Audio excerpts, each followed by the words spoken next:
Update 2 on Tropical Storm Carlos, which has just weakened from hurricane status, now with winds of 70 miles per hour and a pressure of 986 millibars, moving northwest at 2 miles per hour. At present, it has just weakened from a Category 1 hurricane as it nears land, but is expected to re-intensify in the next 2 days, again to Category 1 hurricane intensity, and we expect the storm will make landfall further west along the coast of Mexico, and then move towards the northwest, hugging the coastline really, and then eventually dissipating further towards the north. But at present, we have hurricane warnings in effect from the storm, which is located at 15.9 degrees north, 100.4 degrees west. It's a rather small one as well, but we expect heavy rainfall is occurring already over Mexico. That's probably nothing new actually, and indeed rough seas as well. Hurricane warnings are in effect from Punta San Telmo to Tecpan de Galeana, hurricane watch in effect from Punta San Telmo to Manzanillo, and a tropical storm warning in effect from Tecpan de Galeana to Acapulco as of June the 14th at 8 a.m. Pacific time, 3 p.m. UTC.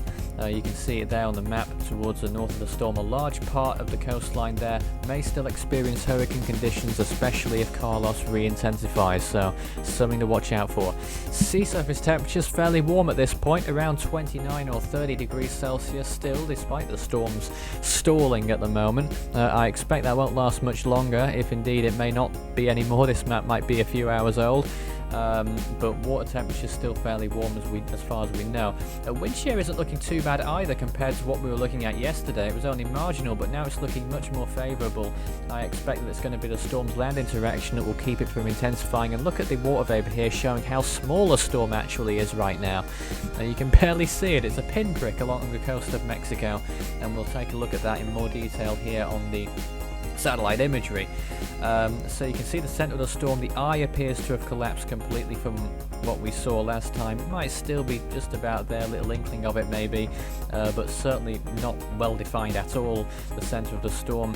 The actual core around the centre there, where the strongest winds I assume will be and the heaviest rainfall, is just off the coast of Mexico, and if it continues at that rate, it might make landfall just about the outside of the storm there along the coast of Mexico there.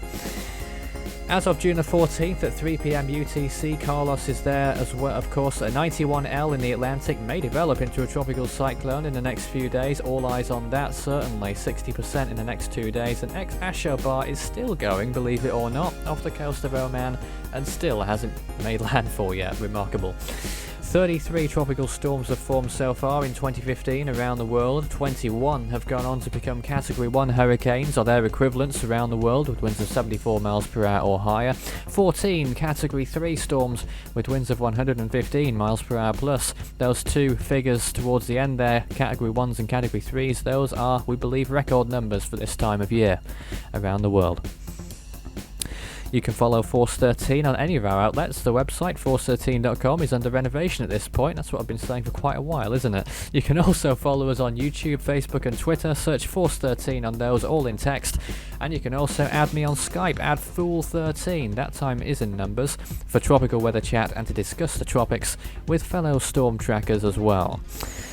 We also may be live at some point this evening or tomorrow. It will probably be tomorrow though, that will be June the 15th, with more information on Carlos and probably Invest 91L as well, which may become an Atlantic storm very soon. That's all for now.